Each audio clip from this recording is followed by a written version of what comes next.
for the former deputy president to unseat President William Samoei Ruto in the next general election, I kid you not, he has to theoretically consider building a coalition that is also ethnically arithmetic. Listen, you may think that I am in my own miasma of assumptions, but for Rigathi to win anything against President William Samoei Ruto, to whom is currently incumbent, he has to make sure that he assembles a broader ethnic coalition that includes other tribes apart from his Kikuyu faction. Rigathi has to accept being called all manner of names, including a tribal chief, as long as he knows what he is doing and what his end goals are. For all the previous presidential winners, they had to deploy the minimum winning strategy so that they could emerge the victor. In Rigathi's case, I kid you not, he being not a king but a kingmaker, he remains not an exception. The second strategy that the Murima Crusader can deploy so as to win against President William Samoei Ruto, it is just for him to galvanize on the economical messages and class appeal. From the look of things, currently, Kenyans are facing thorough, harsh economic times.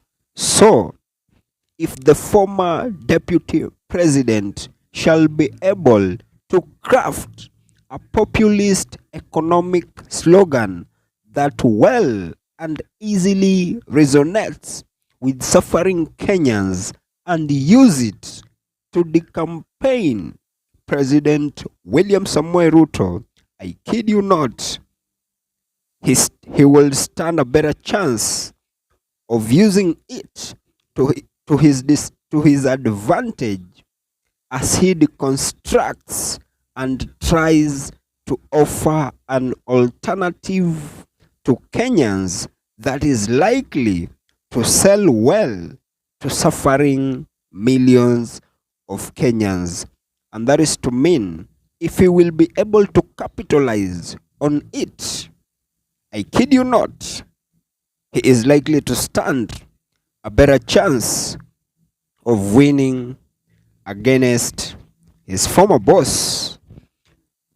Essentially, for the Murima Crusader to win against President William Samoei Ruto, he will be forced to push and champion for institutional and government reforms, because I strongly believe he has to sell his best preferred candidate as the only solution to Kenya's problems.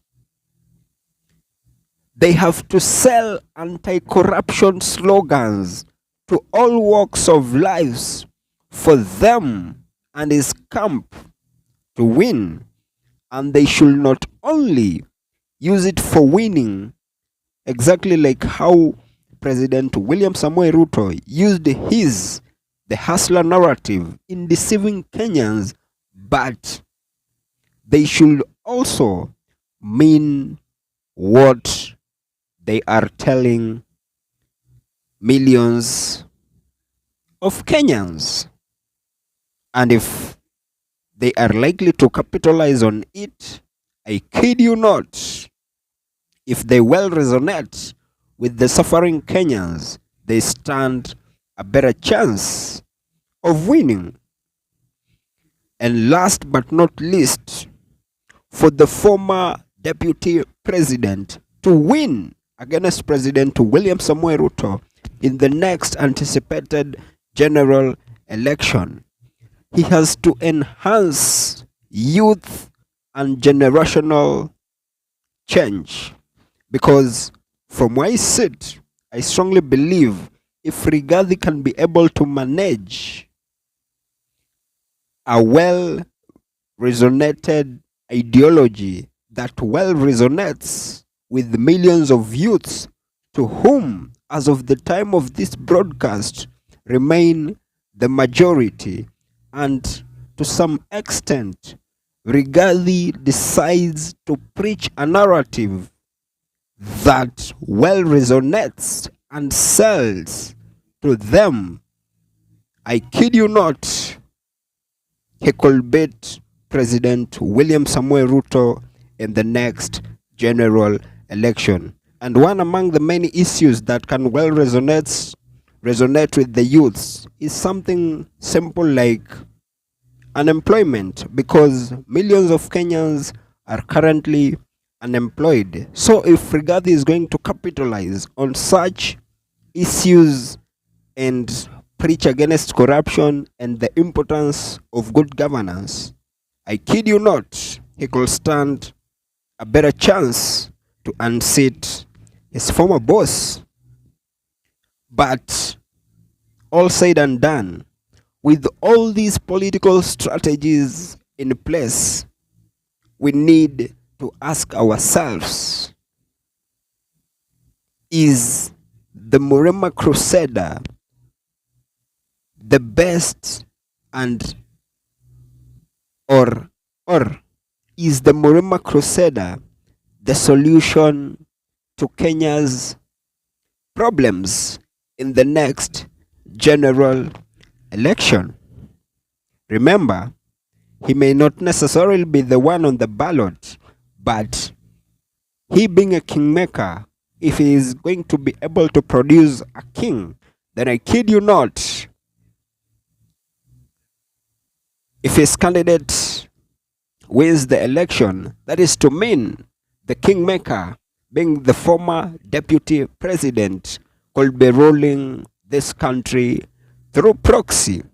Remember, lest we forget, less than 1 year ago, this Murema Crusader was part and parcel of Kenya's problems. And as of the time of this broadcast, he is busy selling himself as the solution to the same problems that he was part and parcel of creating them. And the second question that I would like to ask, who sanitized the Murema Crusader to an extent that he is currently selling and portraying himself as a champion of good governance? But from where I sit, millions of Kenyans enjoy the latitude of electing whoever they want in the next general election. And as I come to the penultimate part of this episode, that has just been my opinion. If by any chance you do have a contrary opinion to mine, you can as well just feel free to drop them in the comment section and I'll give them a right of reply. And by any chance, if you have been watching my videos and you have not subscribed, you can as well just consider hitting on the subscribe button. Thank you, and may God bless you.